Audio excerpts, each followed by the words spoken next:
Hello, Size everyone. of the Welcome. slide is okay. Yes, we're in the right place. Yes. Hello, everyone. Welcome. This is Monday. It is Monday, the 5th of February, 2024.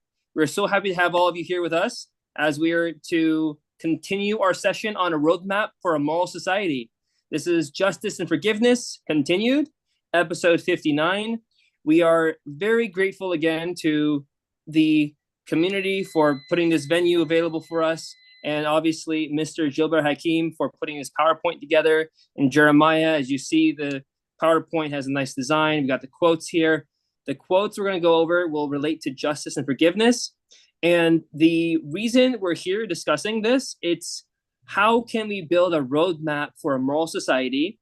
We believe that Baha'u'llah, the manifestation of God that has declared himself to have this very cure for the ills of society today, the problems that we're facing, the strife that we're enduring, the wars that we're waging. We believe that this message from Baha'u'llah has this roadmap to build a society that is not just progressively improving and reaching to the stars, but a society that's peaceful, has justice, has equity, and as we are to discuss, forgiveness. With that being said, we are going to first begin with an opening prayer from one of our Zoomies that are joining in the session with us. Of course, all of you who are watching are welcome to join on the Zoom session on clearwaterbaha'is.org under activities and events. You can click on the Monday session at 8 p.m. and we would love to have you pray with us and discuss these quotations. So without much further ado, do we have that prayer? I have a prayer I can share. Thank you, Jeremiah. Oh my God, thou seest me in my lowliness and weakness, occupied with the greatest undertaking, determined to raise thy word among the masses and to spread thy teachings among thy peoples. How can I succeed unless thou assist me with the breath of the Holy Spirit? Help me to be triumphant by the host of thy glorious kingdom, and shower upon me thy confirmations, which alone can change a gnat into an eagle, a drop of water into rivers and seas, and an atom into lights and suns. O my Lord, assist me with thy triumphant and effective might, so that my tongue may utter thy praises and attributes among all people, and my soul overflow with the wine of thy love and knowledge. Thou art the omnipotent and the doer of whatsoever thou willest. Excellent. Welcome, everyone. We're going back to the slides that we presented last time in justice, basically. The concept is quite interesting. Actually, it's demanding that us become a judge without any prejudice, whether we are personally part of the dispute or not. We have to separate our own goals and perception from the methodology of judging. So you have to separate what benefits you in terms of judging a particular situation and be fair between two parties. One of these parties may be yourself. So this concept of elimination of prejudice and being able to be fair and just and become a judge which is impartial and basically keeps in mind benefits of the both sides. So this is really the concept which is quite foreign to current methodology of our legal system in United States, which is a process of basically combative type of environment and clash of ideology, and whoever has a bigger muscle would win. So these are the key concepts that we started from few paragraphs ago, and then we're going to read few new ones and see how we can present that to you. Anyone is interested in reading, please go ahead.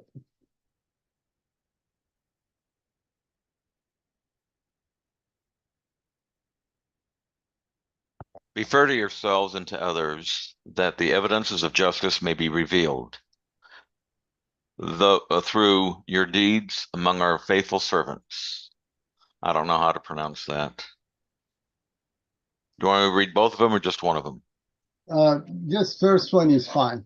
Okay. So being fair to yourself. So as we discussed, the concept is that it's a triangle. There are two parties that are basically contesting a particular action or pursuing a particular conflict.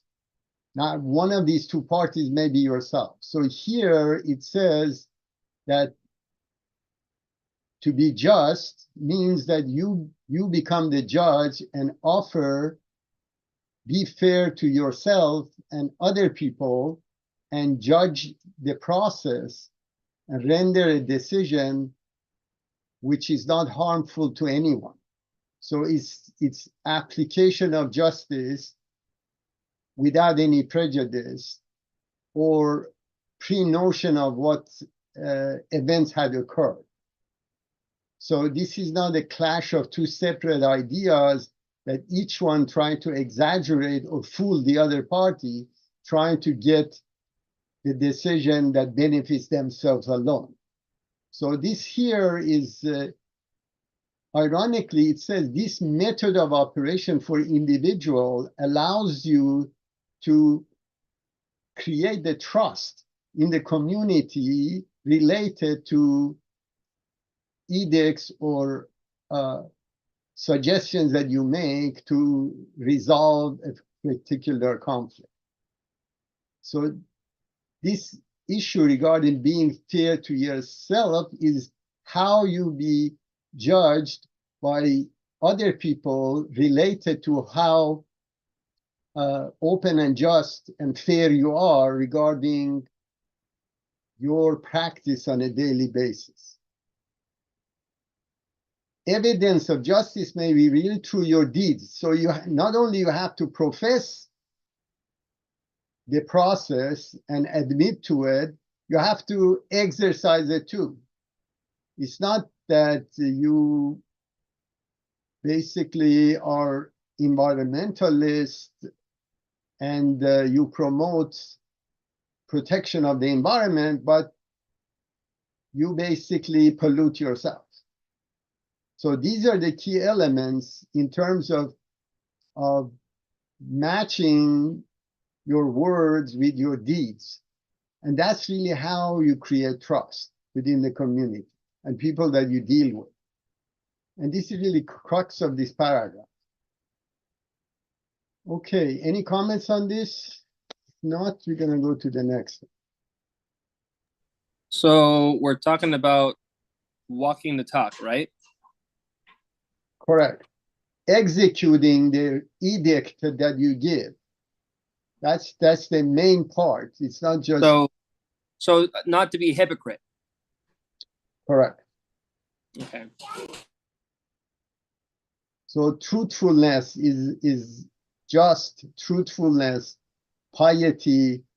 It's like judging with the eyes of God, which is very, very difficult to do because we all come with our own prejudices.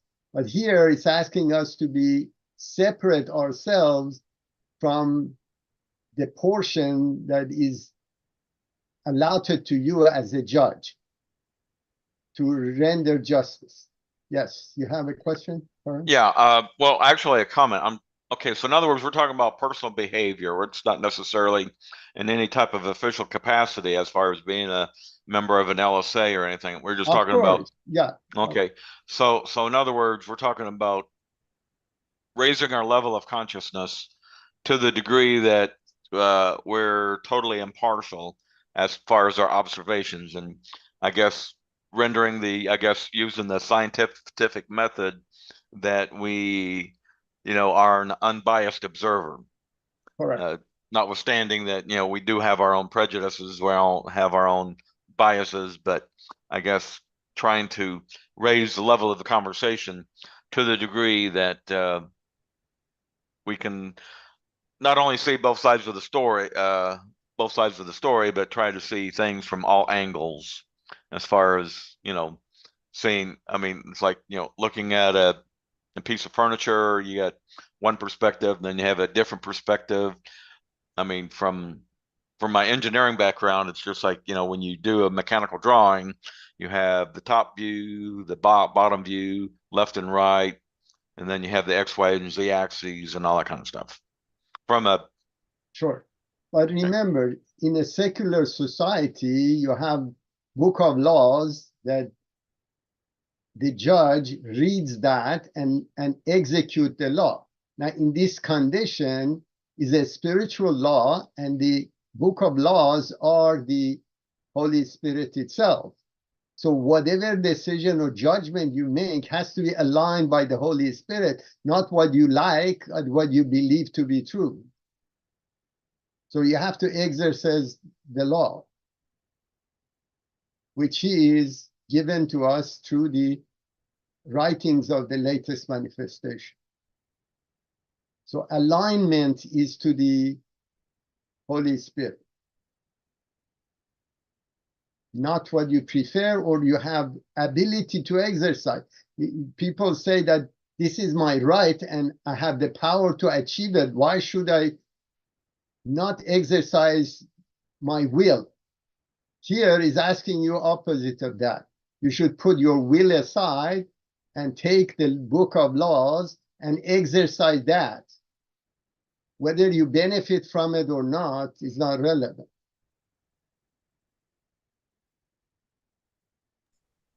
So Sharon has her hand raised. Go ahead, Sharon. Sure. Yes, I just have I have a query just on another level of this. We are, as Baha'is, enjoined to have the sin-concealing eye in regards to our observation of others. So hopefully that they in turn will have the sin-concealing eye in regards to us. But I think that what you're trying to say is if there's a situation, say there's someone steals something, and someone knows they've done that, I guess it's just there are different layers to this quotation that you're speaking about. Sorry. So I just was trying to clear that a little bit because if I have a problem with anything, I'm very fortunate, well, mostly if I've got one, I like to refer to the local assembly because I think 9 heads are far better than 2. Just a thought. Thank you for your time. No, we appreciate that. But remember, the elements that relate to theft of property or harm from perspective of the individual, these are secular laws related to those. What we're discussing here, obviously, it's not a criminal act. It's your behavior related to judgment you have, although maybe the legal sanction that. A good example of it is that, let's say Baha'u'llah says you're not allowed to carry guns, right? So I come and profess that, no, this is bad, you shouldn't carry guns. But guess what? I feel uncomfortable and feel threatened.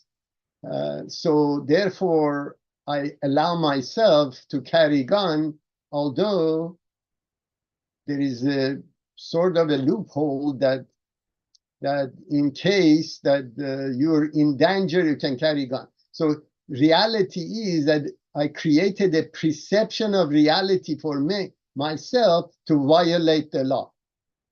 But the law doesn't change. Individual Baha'is cannot carry guns for personal protection, unless you're in a war zone. So, okay, go ahead. Sorry. Well, there are instances. I think there's some exemptions that the Universal House of Justice has mentioned. Like if you're a police officer and it's part of your job, of course. then I would yes, you have to yeah. carry a gun.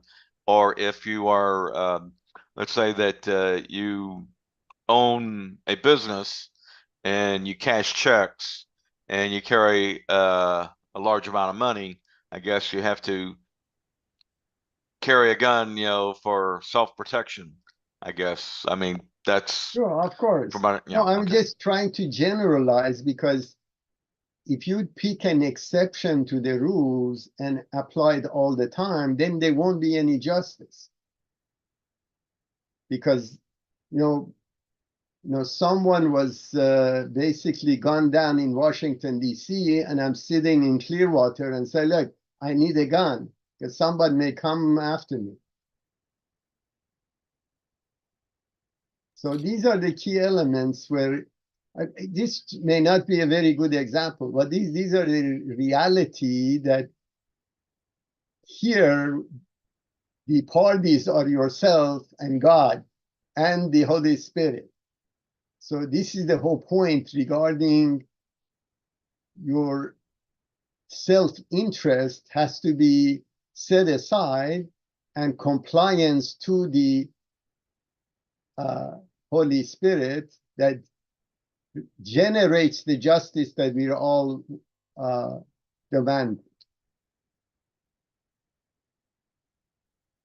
Any other comments on this one? So let me see if I can clarify an understanding here. That it's not enough to be able to analyze both sides of the argument or the discussion. You also have to be able to align the decision with what is said in the writings. So are you talking about specifically the Kitabi Aqdas, or are you talking about the Kitabi Aqdas and everything established from the I guess the covenant, or what's discussed through the covenant, all the way up to the Universal House of Justice? Exactly what we're reading here is a compilation of all the Baha'i laws. So you can read them and you can get a rendering a judgment. Fortunately for us, these are validated utterances or writings of the manifestations of God. Whether it's Baha'u'llah, and then we interpreter of them, which is Abdullah. May I ask a question? Sure. I'm not even sure if this is relevant, but yesterday something came up, and I don't know if you guys remember the cake incident where the baker wouldn't bake a cake for a homosexual couple who was having a wedding. Do you remember that in the news? I remember that one. Yeah, it was discussed quite extensively in some of the places I've been. Yeah. Yes. Well, that seemed to come up in conversation for whatever reason yesterday. Some argued that they, as Baha'is, would not bake a cake for that couple, but I don't really see it that way. Yeah, that's not even though it is my belief that homosexuality is not permissible, I can't really enforce that on other people, and it would be wrong of me not to make a cake for somebody. So where do we, I mean, is that a correct assumption? That's correct. You cannot discriminate, because right, tomorrow you're gonna say that this person smells, therefore I'm not gonna let them into my store. Or first of all, let's say that's a secular violation of secular law. That's one item. You cannot refuse and discriminate. As long as they give you money, you're supposed to perform the services that you have opened up to do, and you can't discriminate. That's the secular law. But moral standard, then you say, okay, tomorrow you may say, look, whoever has COVID, I'm not going to sell them anything. Yeah. Well, the thing is, if you're talking about Baha'i law, specifically, we don't recognize same-sex marriages. But, you know, to me, baking a cake is something totally different. That if, let's say that I owned a bakery shop and a homosexual couple came into my store, as a courtesy, I'd go ahead and make them the cake.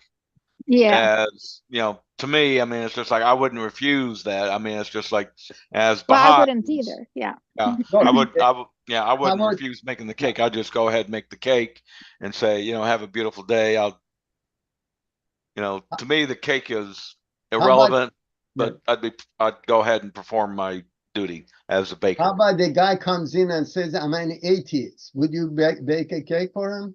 Of Yeah, I'll course. bake a cake for an atheist. I mean, I don't That's care. right. That's exactly the point. Yeah.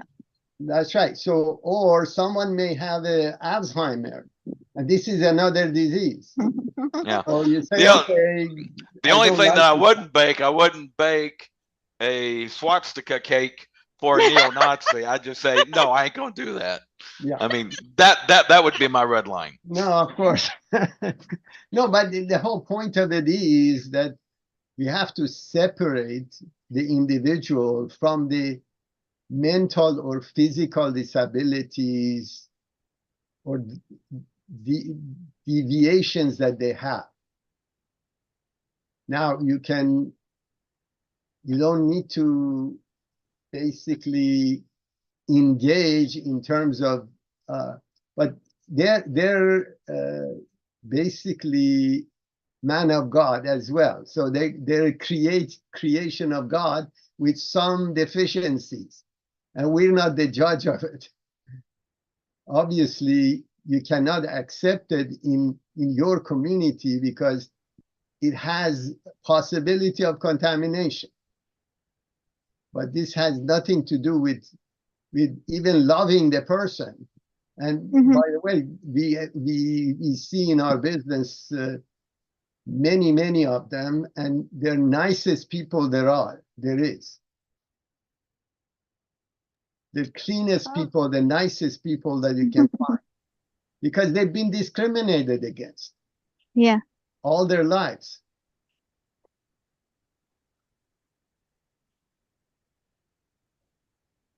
Okay, so let's read the second one. Oh, Sharon, go ahead.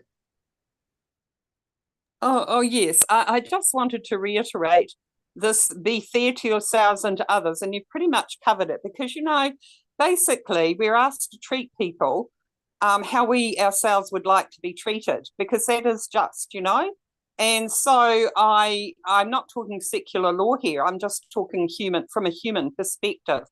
I'm just talking about unfortunately, if I had, say, schizophrenia, for example, and people started, treating me and stigmatizing me because of a neurological difficulty that I unfortunately had, I think that would be basically highly unjust, you know? So I think, this is really a complicated subject, because there are layers upon layers upon layers. And I think what this is about, it is about the laws. It is about the moral, ethical code within our faith. And as that is, as we deepen ourselves, grow and develop, we become more fair-minded to ourselves and others. So it is about that transformative process. Just a thought. Thank you for your time. Sure. All right, let's move on. Next one.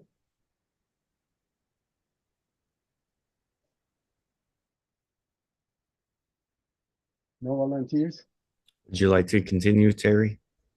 Yeah, please. Sure, I'll take it. Sure. Justice hath a mighty force at its command. It is none other than reward and punishment for the deeds of men. By the power of this force, the tabernacle of order is established throughout the world, causing the wicked to restrain their natures for fear of punishment. That's from the same source. So here, when you're looking at the justice, now in a broader sense, obviously relates to both perpetrator and recipient of the harm, would render the judgment as just. So what prevents man to comply with these laws, whether it's secular or spiritual, relates to the reward and punishment. Now, for example, in Baha'i religion, you say you're not supposed to hit your child. So, and no one in majority of the world think that's even necessary. So if they do something wrong, you're supposed to spank them. Let's assume that's the case. So the question is that this process, although may be acceptable to that society and community, it's abrogated in Baha'i religion. It's prevented from parents to do physical punishment. So now the question is that many people do that, whether they're Baha'is or not. If they do that, what would be the consequences? See, the consequences are that child would grow up with that handicap and prejudices against the parents, or repeat the same problem with their own children. So you see that there are consequences, even if it may not be visible to the parent violating that law, it has enormous impact on the children and their behavior, and later on their behavior toward the parents. So this issue that he's talking about here is that even if the secular society accept that, the moral society that Baha'u'llah is trying to create is pointing to us that there is a repercussion of, and basically, if you cause harm, it would come back at yourself within the physical reality.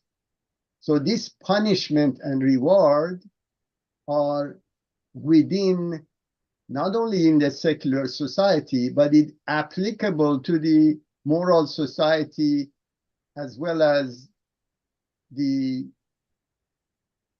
community that you're living in. So those laws, if you violate them, although no one may even remember or even come to you that you violated something and maybe punishable by secular law. But in reality, it says that these are the two elements which it has both reward and punishment in this world and reward and punishment in the other world. So there is no violation that is going to be unanswered. And the effect of it would stay with us. So these are really key elements. The blueprint of the new society is given to us for the sake of us not making a mistake and not violating these laws. So these are really classical examples. Same thing is basically reward. If your children do good and you don't reward them and recognize them, then they don't see any difference between doing good or not doing good. So these are really key elements regarding reward and punishment, which within the sphere of the communication between humans, whether it's within family or community, which is moral laws. We're not discussing secular deviations in the secular law, but in the spiritual laws that are violated has consequences and has to have both reward and punishment. There was a comment, please go ahead. Yeah, I had a question. You know how many times I got paddled in high school and in junior college or junior high or middle school or kindergarten. I used to get paddled at school. So you said you're not allowed to paddle a kid? Is that what you said? Well, that's illegal in the United States also. I was in the United States. I got paddled a bunch of times growing up. I know, but it's illegal. It wasn't there. The principal did it. Or the vice principal. Yeah. Same here. Same. Yeah. It's same here. It's more like, divine chastisement, I guess somebody would call that. Yeah. So when I went home, I got hit. I got spanked again because I got spanked in school. And I learned not to do that. Believe me, I went to a Catholic school, and the lady that was running the class had a billiard bat, and you had to lift your arm, and she would hit you with it. Yeah, I had to bend over a chair, and I got spanked twice. Oh, that hurt. I remember that. Oh my God. So according to being a parent, you can't do that now. Is that? That's correct. Okay. Hey, I'm glad my son's 30 years old. I don't have to worry about that anymore. Okay. Okay. Thank you. There was some raised hand. Please go ahead. I don't see the names. Oh, sorry, it was me. Just on the subject, sorry, Rahia Hanoum speaks in one of her audio tapes in regards to this misunderstanding about the Persian translation of the word hitting, slapping, or whatever. And I think we have to be really, really careful. I'm not talking secular law. I'm just talking about the fact that we are not prohibited from smacking our children. Now, okay, don't get in an uproar over this, but there's a lot of misunderstanding around that because Rahia Hanoum goes into deep discussion. She doesn't have a child. She's not talking about slapping a child. But one of the respondees to this particular thing and the misunderstanding of what this is translated from the Persian within the law, and further studies will prevail, is that one of the teachers did threaten to tap a child with a ruler, for example. And the behaviour in her classroom, she could not control these children. And the minute she introduced this punitive form of punishment, which thank God she never used, it made such a big difference. And yes, it is reward and punishment. Why I'm pointing this out, because I'm getting to a stage in my life where I try to be very careful when sharing anything with people that it's, if it's ambiguous. So if anyone knows where the root cause of slapping, hitting, whatever comes from, I'd be most obliged if somebody could pinpoint that. Thank you. Sure. By the way, in the United States, there's secular law as well. The child can take you to court. I understand that it's the same in New Zealand, absolutely. But what I'm saying here is not about that. I'm talking about the actual how that relates to the ethics and practice of our law, the Baha'i law, in regards to that. Sure. And it's I'm not saying either way. I am just being very pedantic and very careful about because Rahia Hanoum makes this very emphatic, and I trust her judgment in regards to the way that was translated. That okay, we were forbidden to pound the crap out of our children, but there are, like a slap. And in fact, I think one of the early believers did get a face slap for a very good reason. So I think I'm just trying to be very careful. Thank you. No problem. Any other comments? In the Bible, doesn't it also say, what is it, spare the rod, spoil the child? Or is it says, spare not the rod, lest you spoil the child. So, how do we go from that to this in the faith? I understand that the faith has it's about 2,000 years difference. Right. But I mean, doesn't even though it in the past there was a very good reason for that, and my understanding of that is that if you do not have some means in which you can bend the will of an individual, then they'll be able to just run carte blanche over you. now I'm not, and I understand it's 2000 years and it was a very harsh society compared to what we have now, which, we have a lot more social programs which should alleviate the need for a lot of that doggy dog kind of world. But I mean, we need to ask a child psychologist the impact of it. But ironically, this is what it says. I mean, I get it from a personal standpoint. I understand that doesn't work at all. It makes no difference in a child's behaviors, and it tends to actually warp the child's understanding of relationships. So I'm not saying it's good one way or the other. I'm trying to understand what is, how do we have that idea in the Old Testament, and then there's a kernel of truth to it in human nature and how people interact with one another, and how do we not take and go too far in the opposite direction where there's no respect for authority, I guess, is the point I'm trying to get to. No, I understand. Well, No, go ahead. I'm sorry. Go ahead. There is something about a slight verbal chastisement is allowed, right? So I think that, I'm sorry, was it Sharon, the New Zealander, who was just talking?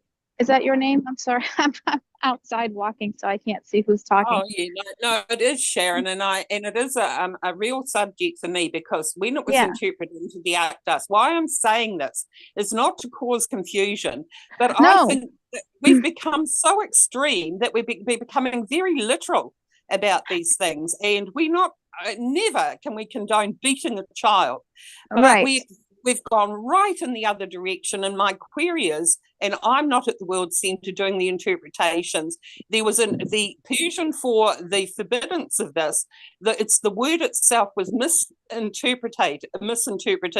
Rahir Hanum, I'll try and find the source. I'm shocking because I have so many audio tapes of every hand of the cause of God, and I prefer to listen to them actually, because they worked in the World Centre and they went through all these tablets, and they have unmitigated license in terms of this, and it is their own opinion. I agree to that, but it's food for thought is why I'm raising this. I'm not doing this to be, contentious. It's just we need to be really careful that we don't get so literal and we can concur with the present condition of society, which is a society of child worshippers, and we expect those children to grow up and be servers of mankind, and we're worshipping them, and there are reasons for that. So that's why I raised it. I am tangata whenua, I'm from Aotearoa, and I'm Indigenous, and thank you for even considering that idea. Well, the point I wanted to make was that you had brought up something about, the classroom going out of hand, and nothing short of a verbal, like, okay, you're going to get this if you don't, it had to be a threat, right? For the children to kind of snap back into place. And a threat and a promise works wonders is where I'm at with that. Yeah. So the threat was enough to get the children to be obedient, let's say. You're not going to, like you said, beat the pulp out of them. And I think that personally, what the writings support is that there has to be the hand of justice in all of this. You can't just be some raging alcoholic who comes home, or a gambler who's wasted all their money and take it out on your children or whatever. Like, you can't go beating your children and that could cause a whole new generation of really warped children in society who are going to go rogue and do weird things. So hey guys, there's a few quotes. I don't mean Now, let's not dwell too much on this subject. I think we already covered it. So there's a few quotes. I want to share one because we haven't covered this, and it's important for there to be clarity, especially since people are watching this. Okay. Okay, so it should be sharing. Okay, so the quote is, you have raised several questions about the treatment of children. It is clear from the Baha'i writings that a vital component of the education of children is the exercise of discipline. Shoaib Effendi has stated in a letter written on his behalf about the education of children that discipline of some sort, whether physical, moral, or intellectual, is indeed indispensable. And no training can be said to be complete and fruitful if it disregards this element. Speaking of elements, the child, when born, is far from being perfect. It is not only helpless, but actually is imperfect, and even is naturally inclined toward evil. He should be trained, his natural inclinations harmonized, adjusted, and controlled, and if necessary, suppressed or regulated, so as to ensure his healthy physical and moral development. Baha'i parents cannot simply adopt an attitude of non-resistance towards their children, particularly those who are unruly and violent by nature. It is not even sufficient that they should pray on their behalf. Rather, they should endeavor to inculcate gently and patiently into their youthful minds such principles and teachings of the cause with such tactful and loving care as would enable them to become true sons of God and develop into loyal and intelligent citizens of his kingdom. While the physical discipline of children is an acceptable part of their education and training, such actions are to be carried out gently and patiently and with loving care, far removed from the anger and violence with which children are beaten and abused in some parts of the world. To treat children in such an abhorrent manner is a denial of their human rights and a betrayal of the trust which the weak should have in the strong in the Baha'i community. So, from Abdul Baha, and I'll end on this, above that, I'm going to highlight here in the middle, right here. Let the mothers consider that whatever concerneth the education of children is of the first importance. Let them put forth every effort in this regard, for when the bough is green and tender, it will grow in whatever way ye train it. Therefore, it is incumbent upon the mothers to rear their little ones, even as a gardener tendeth his young plants. Let them strive by day and by night to establish within their children faith and certitude, the fear of God, the love of the beloved of the worlds, and all good qualities and traits. Whensoever a mother seeth that her child hath done well, let her praise and applaud him and cheer his heart. And if the slightest undesirable trait should manifest itself, let her counsel the child and punish him, and use means based on reason, even a slight verbal chastisement should this be necessary.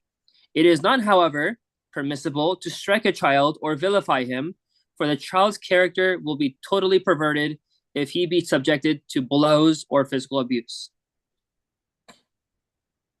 All right, thank you very much. Let's go back to our subject. Thank you, John. Sure thing, sure thing. Now, if you could share the screen again, thank you. Great, thank you. Clarify. Okay.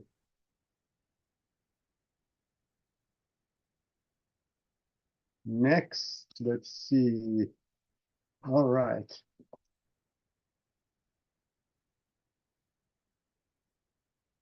We need a volunteer. Can you hear me? Go ahead. O people of God, that which trained the world is justice, for it is upheld by two pillars, reward and punishment. These two pillars are the sources of life to the world. So here again, it says, so all laws that are passed has to have teeth in them in terms of reward and punishment. But this has to apply universally to everyone. So that's really where the justice of it comes in. So here, what traineth the world, the world is the justice, which application of it allows people to train themselves not to violate the law. So whether there is consequences, obviously the consequences has to be commensurate with the function or malfunction that had occurred or violation that had occurred. So these are the key elements in making sure that all people are equal in the eyes of law. And unfortunately, even in the bastion of the Western culture, we still see discrimination based on status of a person or financial capabilities of a person by looking at the criminal justice system, which majority of the incarcerated people are of the less well-off and poor people. So that statistically shows that there is something not working well. So these are the key elements from a mathematical perspective. You can see basically like the colored people are discriminated against because the jails are majority of the people there as percentage of population are tilted toward them being incarcerated. So here, the reward and just punishment should be applied across the board, regardless of status of the person. So if I'm connected to the political system in higher up, I shouldn't be able to do illegal things that I'm not responsible for or be prosecuted for those crimes that I've committed. All right, next one.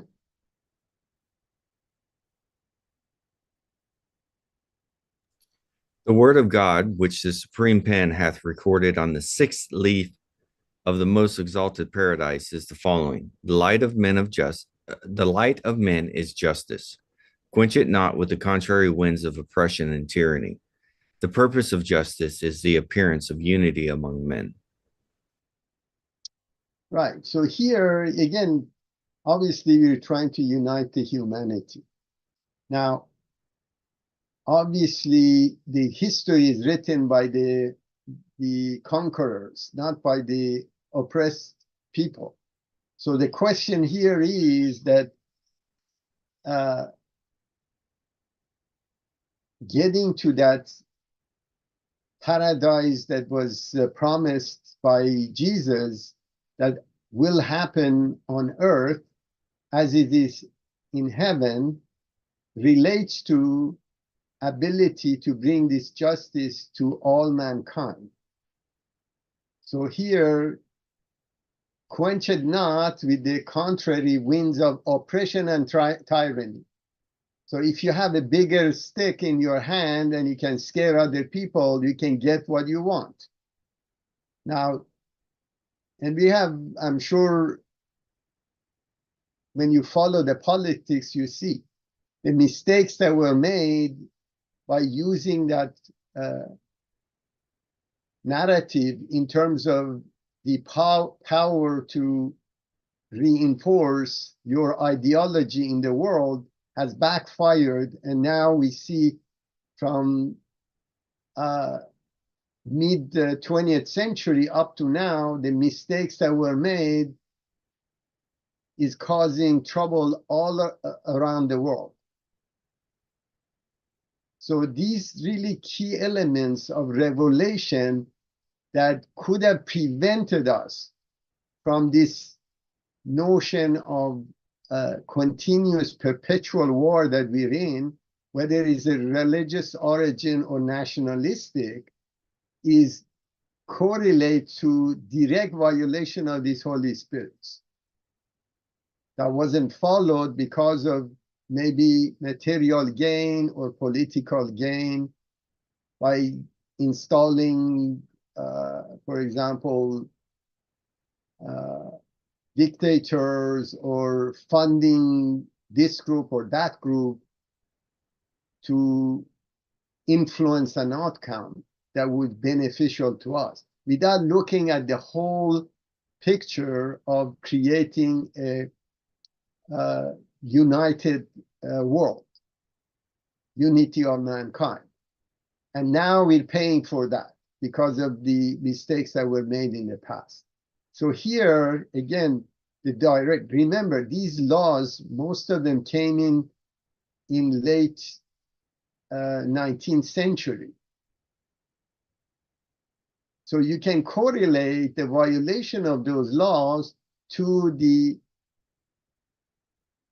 redemption and price that we're paying as humanity violating those laws, whether it was for religious purposes or financial purposes or nationalistic purposes. But we clearly see that those harms that is being perpetuated throughout the world could have been prevented if these laws would have been adhered to. So the light of men is justice. So if you kill a person unjustly, his son would pick up arms and come after you. So these So are may I ask a question here? Sure. Like these jihadist groups, that we have in the world, these militant, like just what I call killing machines or whatever. Some say that these groups were created by everyone. Is that what we believe? What do you mean by that? Remember, the process, this is a methodology. That they're a consequence of just the world Yeah, that's what I'm refusing trying to to say. accept the That's what reality some of a people are united saying. humanity. And they tend to look like they're pro these groups, but they're not necessarily. They're just saying that they're the story behind them coming to rise is because of the injustices that they've received. What is our stance on that? Okay, I mean, reality is slightly different than the perception that you see in the news. In reality, what is happening overall is that, for example, if you look at, for example, Taliban in Afghanistan was basically created by United States to fight Russians that were occupying Afghanistan.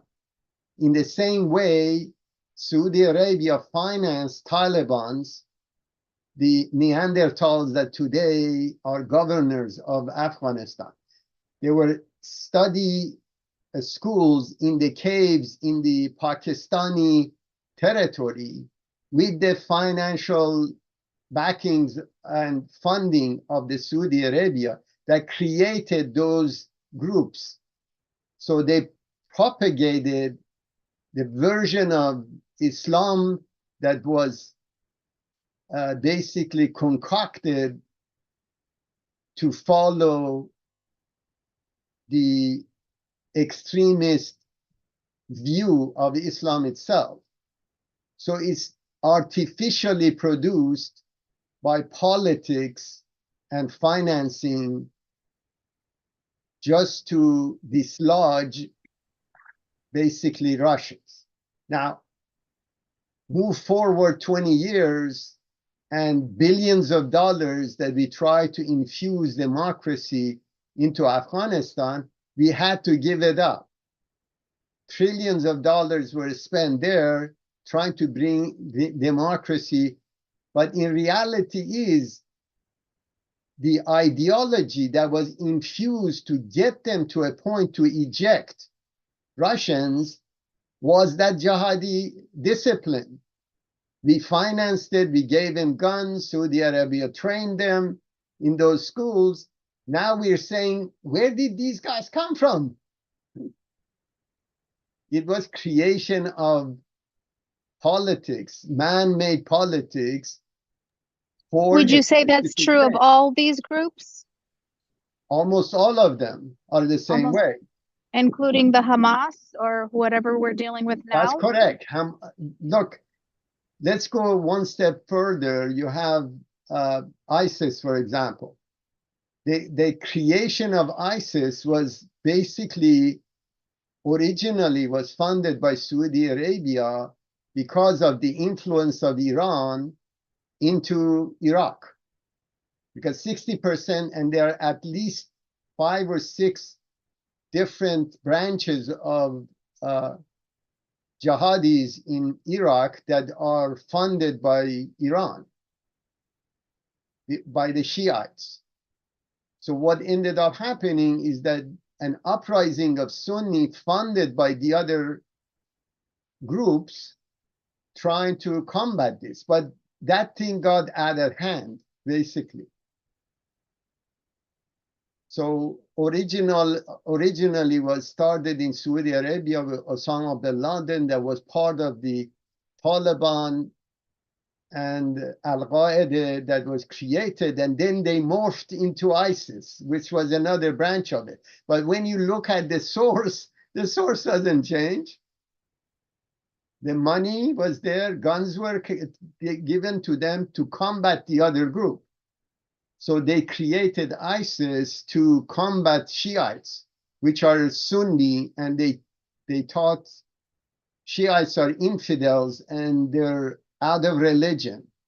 Even in late 1800s, the Turkmens, and the Tajiks in northeastern Iran were attacking Iran and taking Shiites as slaves. You're talking about the late 1800s, because they said these are not Muslims. Shiites are not Muslims. So they're using this division in Islam for political reasons. Now, same thing happened, the mistake that were made in Iran. And same mistake were made in Gaza. The United States thought that if they bring in a religious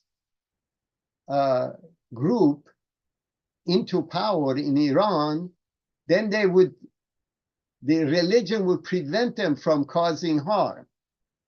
And they would be big force against communism and socialism. And guess what? The minute they took to power, they changed color. And it became like a business and created chaos in the whole world, in Middle East. Look at Yemen, Iraq, Syria, Lebanon, the proxies of this Iranian government that was planted by United States, brought to power by United States.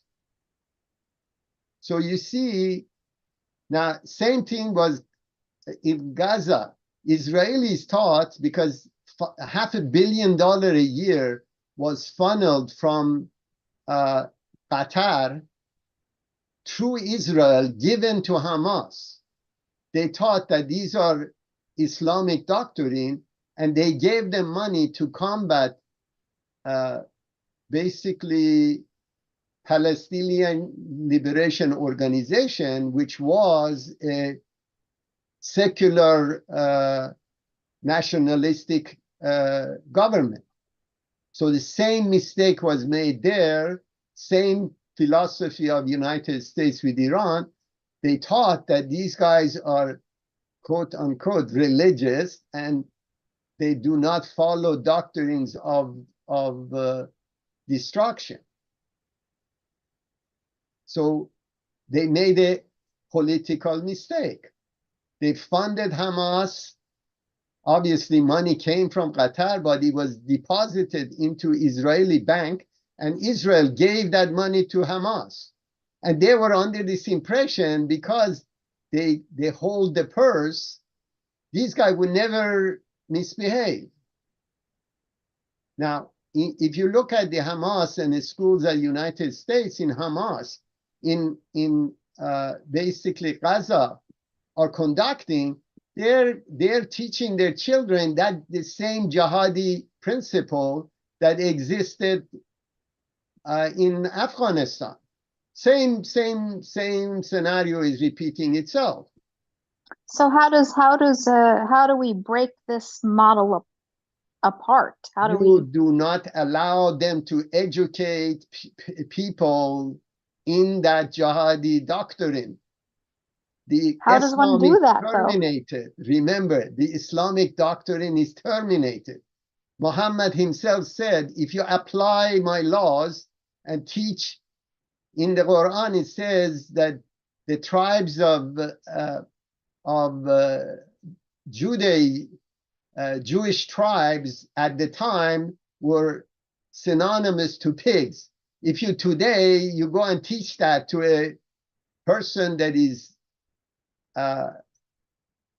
doesn't have any social or future possibility in a probably most populated, dense populated in the world and underprivileged, and teach them the way that you can get out of this prison that they created for you is to kill the pig.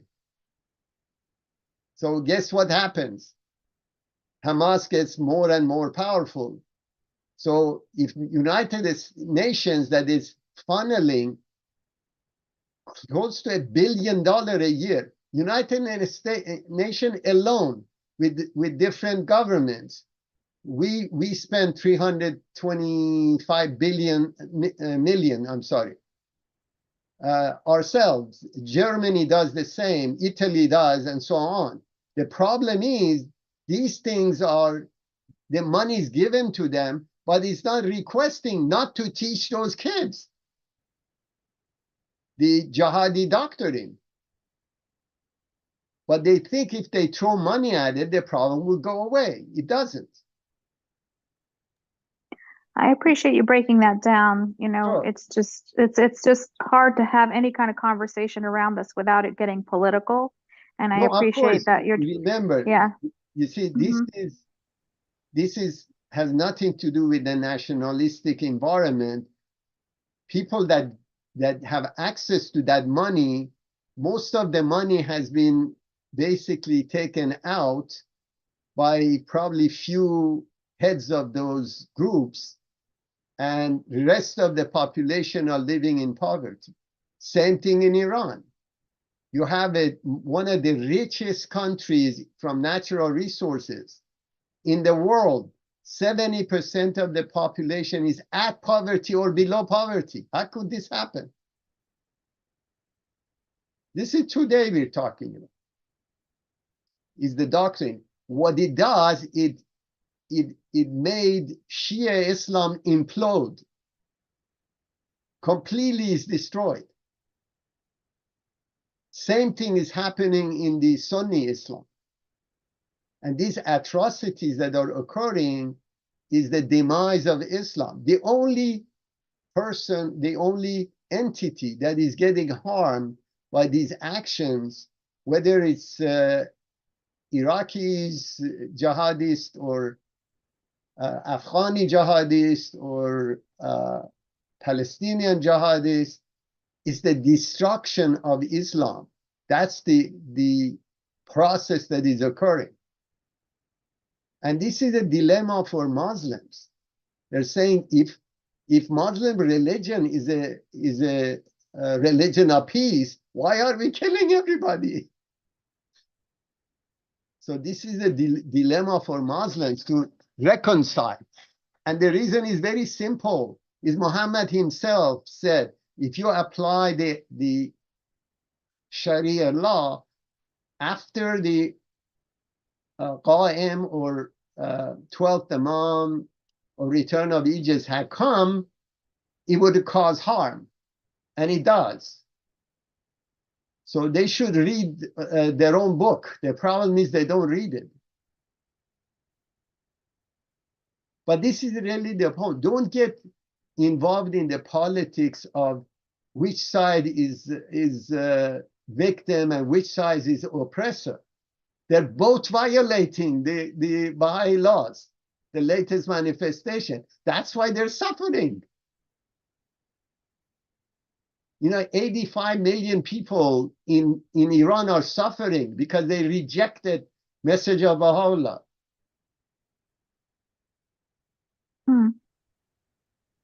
Yeah. I have a comment then. So isn't this the Baha'i belief that this is the most greatest peace or the lesser peace? Isn't this supposed to be happening the way it is? Because that's lesser peace will come after these guys, they find out that their way of conducting affairs of the world doesn't work.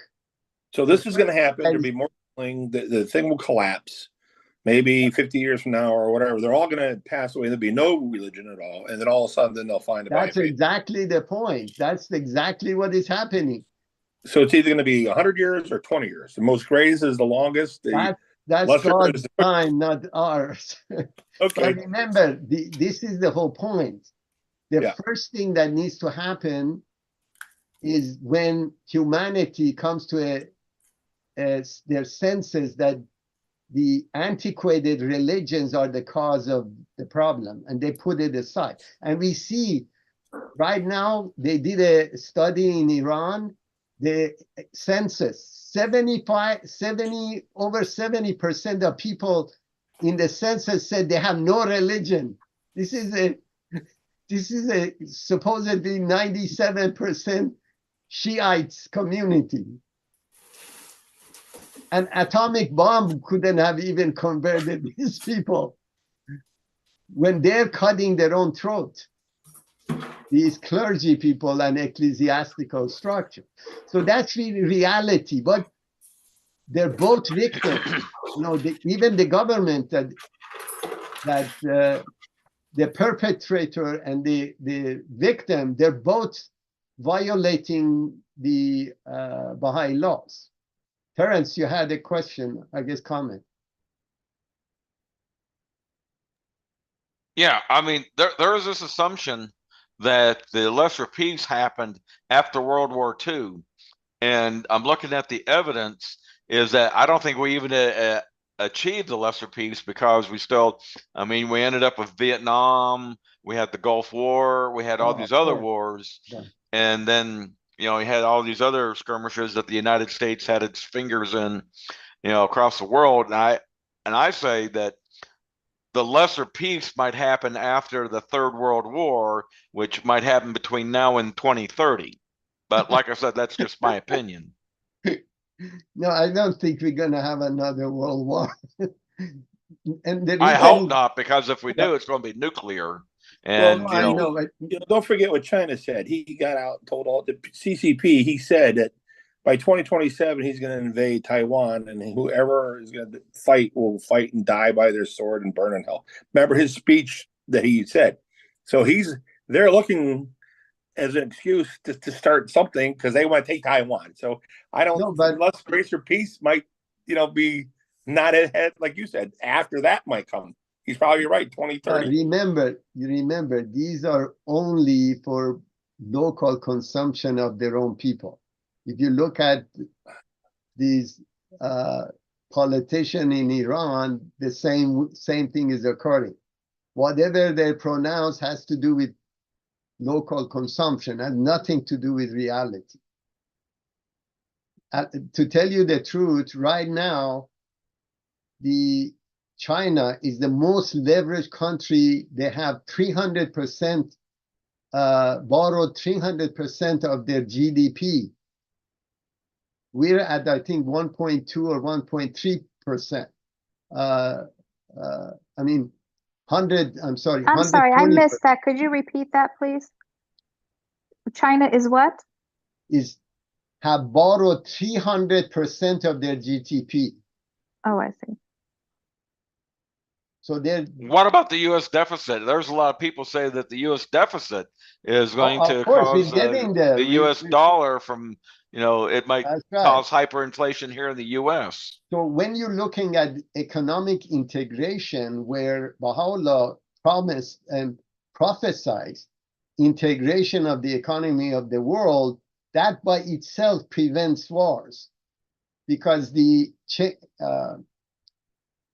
supply chain links these economies together.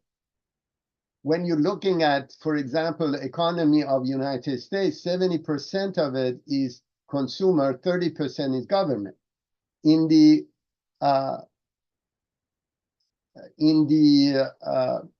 China is reverse. Most of the stuff is done by the government and borrowing, and what ends up happening is that if the government stops development, whether it's internal or external, this road that they're creating, Silk Road across Asia and Europe, is to export, to create export market for themselves. The minute they close their doors, their entire economy will collapse. Right now, it's the only country in the world that is dealing with deflation. Everybody's inflation. They have deflation.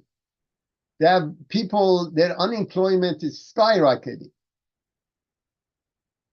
So they have to deal with that. Who did you say is deflation? What country? I didn't hear that. China. They have de-inflation?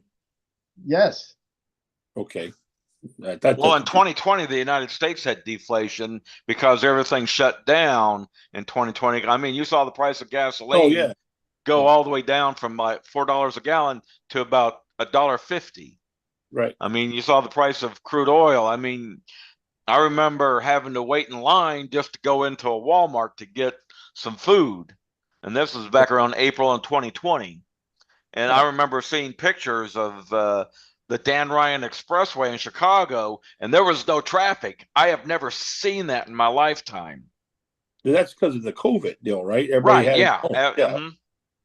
everything got shut down. Pollution in China was gone for like a week, which was impossible when they were off the streets, and they actually had ducks walking down the street. I remember seeing that. Yeah. Right now, there's cities that are basically half empty, because a lot of the businesses that were exporting had to shut down, and people that are remaining have to lower their prices to ship the goods out. So the prices are dropping, the salaries are dropping. It's very interesting, but the reason I'm mentioning this, these are facts. The reason I'm mentioning is that a world war would be impossible to do, because everybody would lose. Inflation would skyrocket, standard living would implode. In other words, it's bad for business. Exactly. Exactly. So it might be the lesser piece that might come sooner. You know, there is even misconception in the United States. They're saying all unemployment is low, but inflation is high. Reality is that the baby boomers are not going, they're retiring and not going to work. So the pool of the employees that can actually be productive is shrinking. That's why you have unemployment low. It's not because, and of course, the $6.2 trillion last year that they pumped into economy without any output, just government handouts, end up in Wall Street, and it inflated the assets. So now you have an asset bubble, and those people that have the asset say, why should I work when my asset is making more money than I work? So it's a very artificial situation we're in the United States, that people think that because unemployment is low, that means that everybody is working. It's not, because the pool of the workers are shrinking. That's why the unemployment is low, and there's a lot of jobs. Yeah. Now, Yeah. Well, the thing is, somebody had mentioned that if Wall Street actually represented the economy, it would be at 1/3 the level as it is today. And, like you said, there's like $6 trillion of government money that's pumped up the stock prices of Wall Street. And correct. it's just, it's just, the billionaires get richer, but unfortunately, the regular folks, they That's still right. got to scrounge for money. No, this is the whole point. Inflation is a tax on the middle class. It doesn't hit people that have access to capital. Anyways, we're diverging from the reality, but do not think any conflict that exists, there is a victim and there is a perpetrator. Both sides are party to violation of the spiritual laws, and they don't know how to get out of it.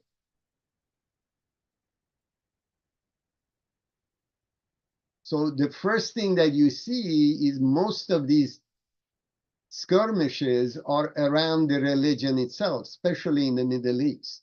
And of course, even Afghanistan, even Pakistan has the same problem. They're killing, they're bombing, for example, in Pakistan, supposed to be a nuclear country, they're bombing mosques of Shiites. I'm thinking Muhammad is, turning in his grave of his adherents are killing each other. Anyways, so this is really the whole point. This issue, if we as a country or as a political, economic power would have exercised this basically justice and reward and punishment, the world would be a completely different world today.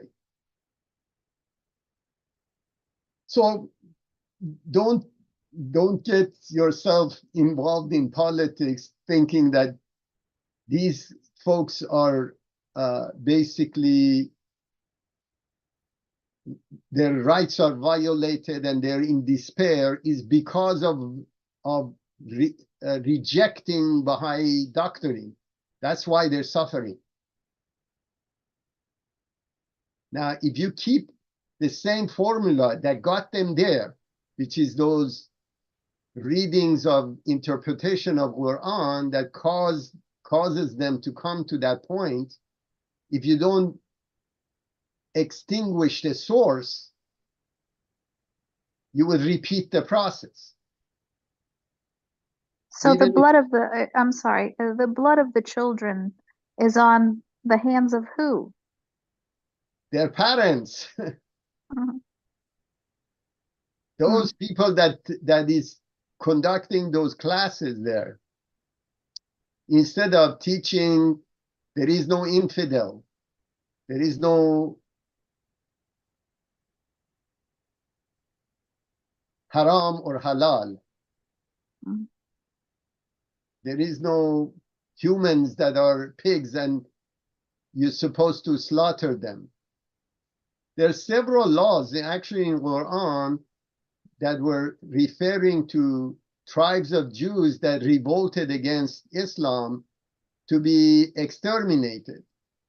But that was the war of the time, and obviously the only way they could have created a monolithic society around the religion was to obliterate their enemies. But it had nothing to do with today.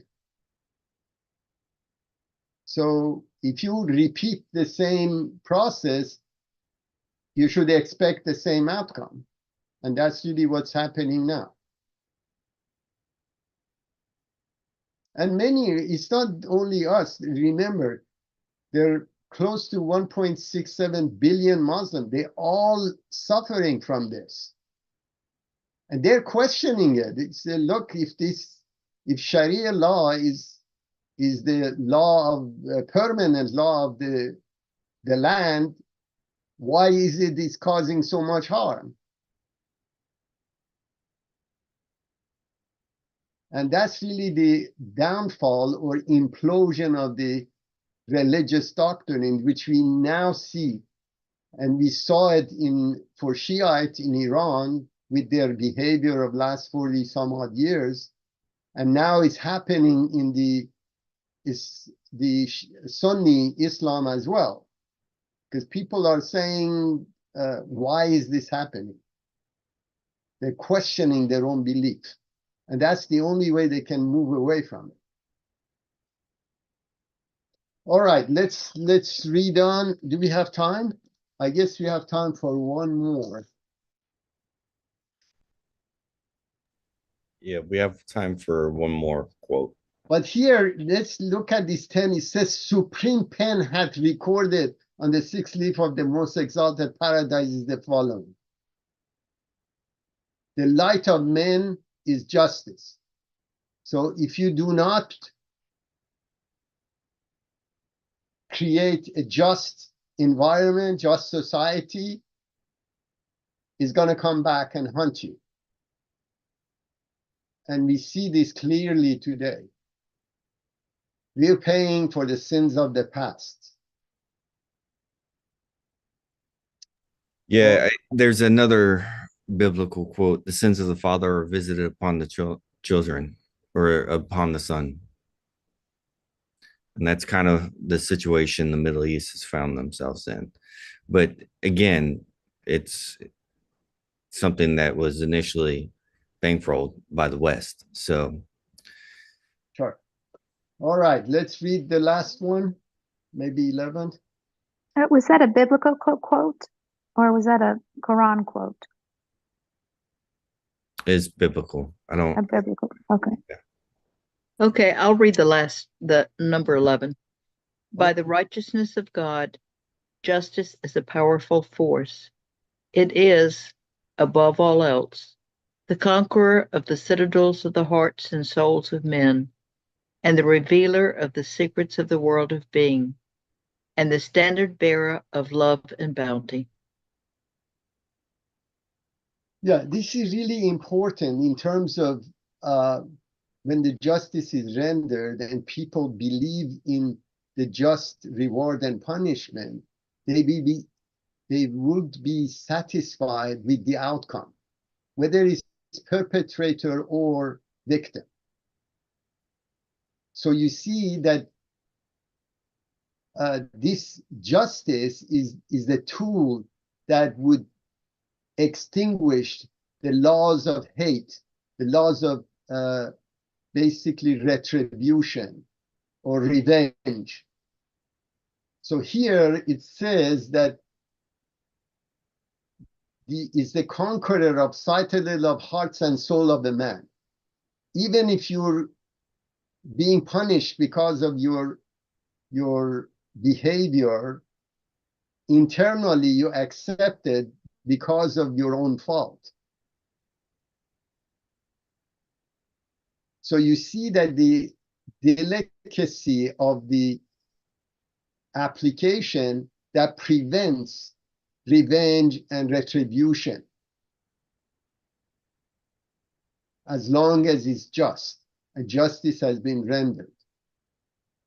But if you look at from different eyes of what justice is, and you don't have a measure, here we have the Holy Spirit, which is the measure of the celestial law of God. Application of those moral laws for humanity as a whole.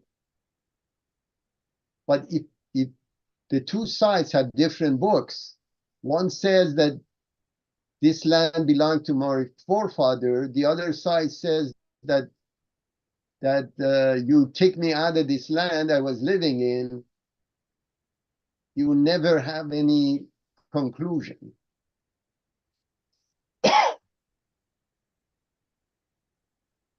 So these are the key elements which the future jurisprudence would be extracted from the Baha'i writings to form the secular laws or international laws, whether it's commerce, whether it's territorial integrity, all of these things would be extracted from the jurisprudence of the Baha'i religion. Excuse me. All right, we are almost to the end. Oh, we missed the 12s. Let's stop here, and then any other comments on this one? Yes, I have a comment, if Go that's ahead. okay. Well, I think that justice and equity can better be served in the future when we do have a mature and a new race of men.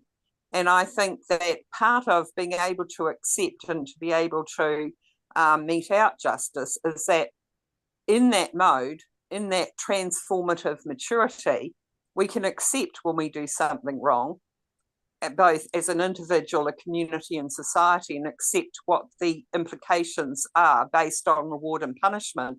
So I think that basically we have, in terms of, this new revelation and development, we have a process in place that is going to bring, within the growth and development of individuals, communities, and countries, a new level of maturity which enables there to be both individual, collective, and universal justice. That's all.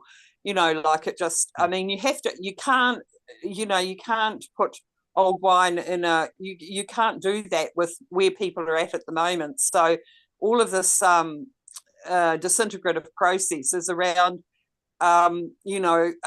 cleansing the plate, if you will, and the beginning of the maturity of humankind. So a mature society obviously is going to be more able to have, justice based on reward and punishment. Just a thought. Thank you. Of course, of course. Great. Any other comments? Otherwise, we would have a closing prayer. One quick thing. You said, take me out of the land and go back into the land. I did that, the sentence you made. If you take me out of this territory and put me in, well, what did you mean by that? The Israelis count the Palestine as their land of their Old Testament, and God has given that land to them. The Palestinians say, well, we have lived in here for hundreds of years, and you're kicking us out, and you're taking away from our land, because our forefather lived here. So these are the two sides of the equation. So that will never be solved then, is what it's what I'm getting out of that. Is that the truth behind that then? Well, it's going to be very difficult for either one of those faiths to solve that, because it would actually directly lead to the Baha'i teachings. Yes, which they know, which they don't want to know. That's correct.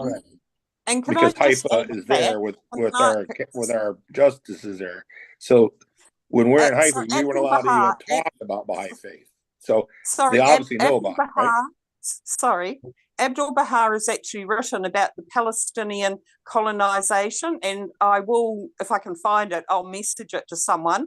but there is a statement from Abdu'l-Baha about that colonization. And I think people should read that, and probably most of you have. I'll get it for you.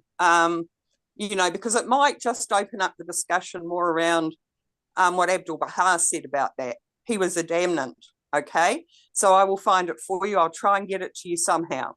Thank you. Sure. Yeah, that'd be great. Maybe get a clear understanding of the impossible.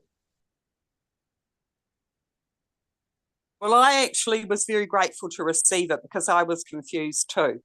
I mean, it needs to be verified, but it looked like it was from, you know, the World Centre. So I'll try and find it. I'll flick it off to Jeremiah or John or someone because I have it on my phone because it's kept me sane these last few weeks. Thank you.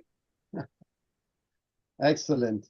All right, so let's read the closing prayer and we can close this session. Could we have someone volunteer to do the closing prayer? I would like to do a prayer for unity,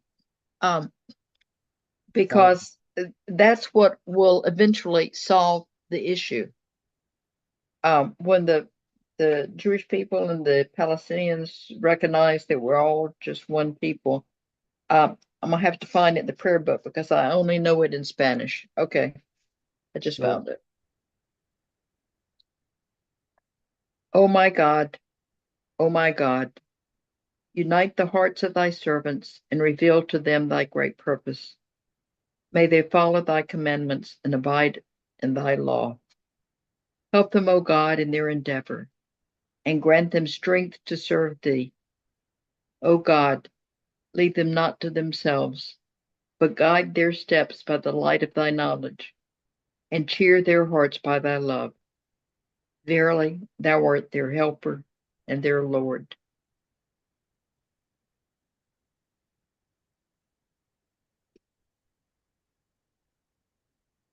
Excellent. Have a good rest of the night, and hopefully we see everyone next week. Same time. Good night. Thank you so much.